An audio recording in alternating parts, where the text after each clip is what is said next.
the next subject was about what is Nibbana. And it kind of goes with the teaching about the nature of suffering, the nature of dukkha, because Nibbana is the end of suffering. So if you understand really what suffering is, then you understand what is Nibbana.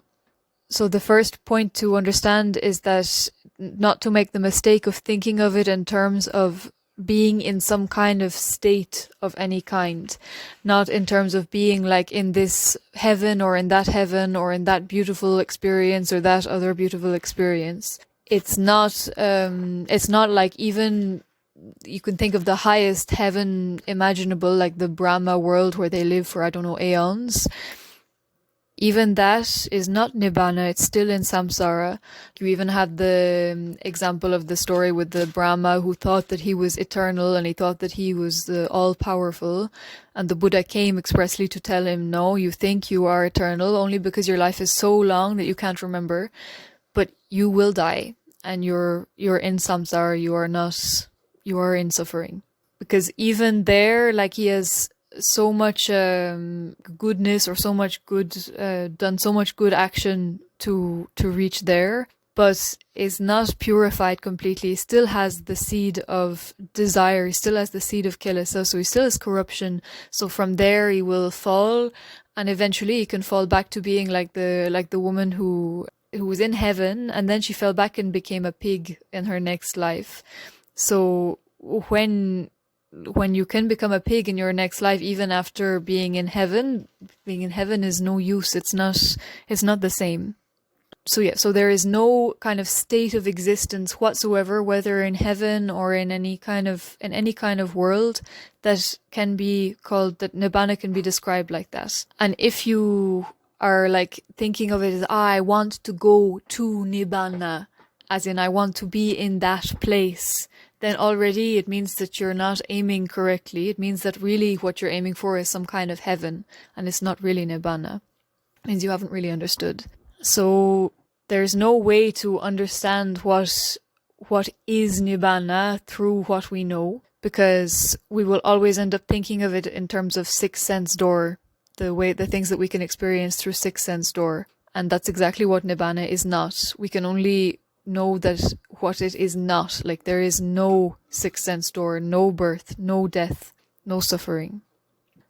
And about this, to kind of explain how impossible it is to imagine or to have some kind of concept of what is Nibbana, he gave the example that it's like somebody who is blind from birth, that they've never seen any color, and now you try to explain to them the difference between like red color and blue color, and so they will be going like, okay, they will try to imagine it in terms of what they know already, like, okay, the blue maybe feels like a sweater and red maybe feels like an apple, but that's not what it is, because they can't understand. They only can understand it through the senses that they can experience.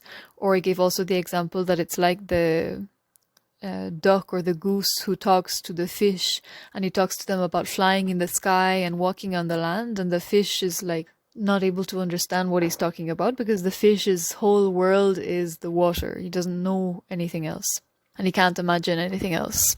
Our sixth sense door is like the water of the fish, that it's the only kind of way we have of understanding the world. So if you can't aim to go to Nibbana, like going to some kind of heaven, how do you actually aim? What do you aim for then?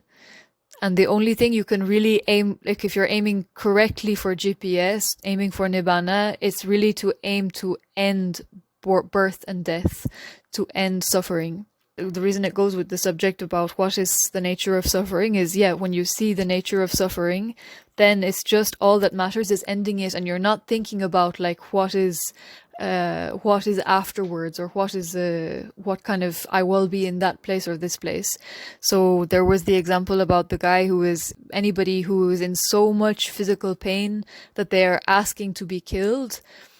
They're not like saying, I want to be in this heaven, or I want to be in that place, or I want to be in another situation. They're gonna die. They would never ever ask to die during their whole life. They love their life, but now they ask to end their life just because I have to get rid of this suffering. That's the only thing that matters. in the same way, if you were to feel what the real nature of suffering is, then you would know clearly this is suffering, and this is the end of suffering that needs to happen. Like, I need to reach the end of suffering. That's it. No question of what is Nibbana like, or will I exist, or will I be alive, or what will I be like when I'm there. There's no question of that. But the one who is asking to, Ajahn said it was important also to emphasize not to make mistake, like the one who is asking to die because he's in so much physical pain is obviously not like on the path of Nibbana. He doesn't understand at all.